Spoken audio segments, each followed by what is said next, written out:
నమస్తే, welcome back to our channel SLS fashion. Jewellery అయితే parcel వచ్చేసింది. అన్బాక్సింగ్ వీడియో చేస్తున్నాను అనమాట. అన్ని రీస్టాక్ అండ్ కొత్త స్టాక్ వచ్చిందనమాట. ఫస్ట్ అయితే సారీ ఎందుకు చెప్తున్నాను అనేది ప్యాకేజ్ ఓపెన్ చేసిన తర్వాత చెప్తాను. ఇది అన్నమాట బాక్స్ వచ్చేసి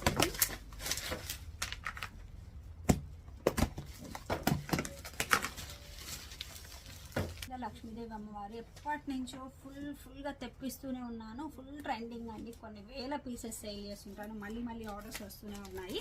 ప్రైస్ అయితే నేను స్క్రీన్ మీద ఇస్తాను.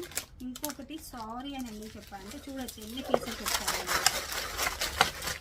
ఇవన్నీ అవే. ఇది అన్నమాట. ఇది అనుకోకుండా మనకి స్టాక్ తగ్గుతోంది. దగ్గరగా 1-2 కూడా కాదండి, ఒక 20 పీస్ దాకా స్టాక్ తగ్గుతుంది. ఇప్పుడు ఆర్డర్స్ అయితే క్లోజ్ చేసేసాము. వచ్చాయి ఇప్పుడు, కానీ ఒక 20 మెంబర్స్ తగ్గుతుంది. సో అందుకని సారీ అని చెప్తున్నాను. దీనికి రీప్లేస్ మీకు ఏదైనా నచ్చినా తీసుకోవచ్చు, లేదు ఇంకేదైనా చూస్తాము అన్న అమౌంట్ రిటర్న్ కావాలన్నా చేస్తానండి. కానీ సారీ, ప్రజెంట్ అయితే స్టాక్ లేదు.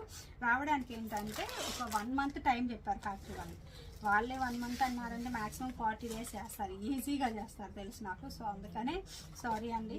ఇది ఎవరైతే ఆర్డర్ చేస్తున్నారో వాళ్ళకి ఎవరికైతే ట్రాకింగ్ రాలేదు ఈ పీస్కి, సో వాళ్ళు రీప్లేస్గా ఏదైనా తీసుకోవడం కానీ అమౌంట్ రిటర్న్ కావాలి అన్న చేస్తాము. సారీ, అనుకోలేదు ఇలా జరుగుతుందని. ఇవి వచ్చేసి ఇయర్ రింగ్స్. బుట్టలు పెట్టాం కదా రీసెంట్గా, ఇలాగ మల్టీ కలర్ బుట్టలు. సో బుట్టలు కొంచెం డిఫరెంట్ ప్యాటర్న్స్ అన్నీ ఉన్నాయండి. బుట్టలు అయితే మొత్తం ఇవి 200 పీసెస్ అన్నమాట.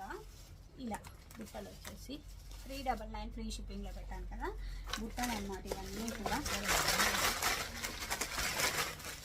ఇలా ఫుల్ స్టాక్ అయితే మనకి ఎప్పటికప్పుడు వస్తూనే ఉంటుంది. ఒక్కొక్కసారి అనుకోకుండా స్టాక్ తగ్గుతుందండి. రీసెంట్గా 2 స్టాక్ తగ్గాయి. ఒకటి శారీ, ఒకటి ఇలానే జరిగింది.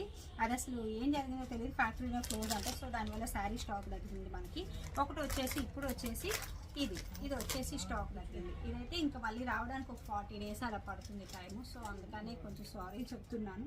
సో అందుకనే సారీ చెప్తున్నానండి. తప్పుగా తీసుకోవద్దు. స్టాక్ తగ్గిన వాళ్ళు ఎవరు తిట్టద్దు, ప్లీజ్ అర్థం చేసుకోండి. Thank you.